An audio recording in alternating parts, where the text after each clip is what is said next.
Assalamualaikum warahmatullahi wabarakatuh. Shalom, Om Swastiastu, Namo Buddhaya, Salam Kebajikan. Hadirin yang saya hormati, pertama-tama marilah kita panjatkan puji syukur kita kepada Tuhan Yang Maha Esa atas rahmat dan karunia-Nya kita dapat berkumpul di tempat ini dalam keadaan sehat walafiat. Semoga pertemuan kita ini membawa manfaat bagi pengembangan pendidikan, khususnya dalam bidang pembelajaran bahasa Indonesia.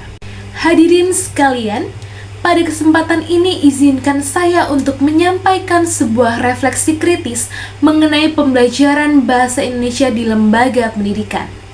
Bahasa Indonesia sebagai bahasa nasional dan bahasa persatuan memiliki kedudukan yang sangat strategis.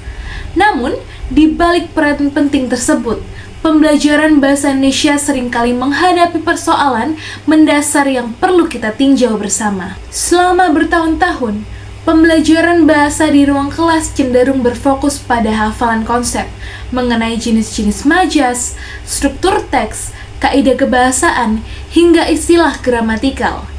Tentu saja elemen tersebut sangat penting.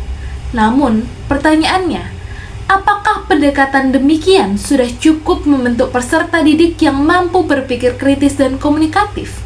Fakta di lapangan menunjukkan bahwa penguasaan konsep tidak selalu berbanding lurus dengan kemampuan menerapkan bahasa sebagai alat nalar. Banyak peserta didik mampu menjelaskan definisi kalimat efektif, tetapi tidak mampu mengemukakan gagasan mereka secara runtut. Banyak yang hafal dengan struktur teks argumentatif, tetapi mereka tidak mampu ketika diminta untuk menilai kekuatan argumen dalam sebuah tulisan.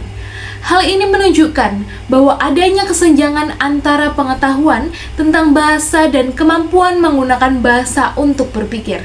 Disinilah letak persoalannya.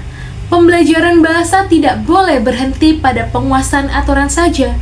Bahasa harus dipahami sebagai sarana untuk membangun pemikiran, menyampaikan pandangan, dan menganalisis realitas.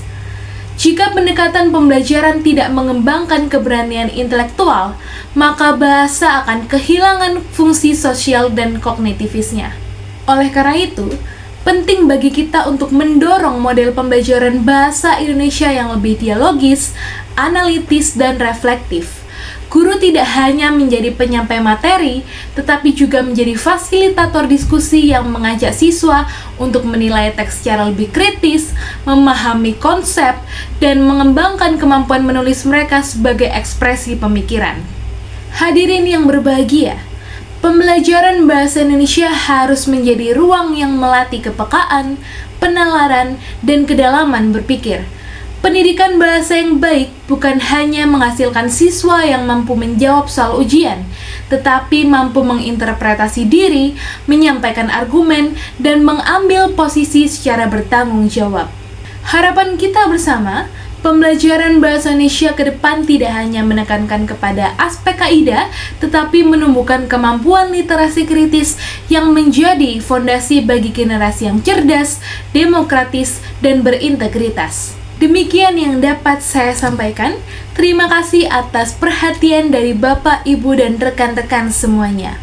Wassalamualaikum warahmatullahi wabarakatuh.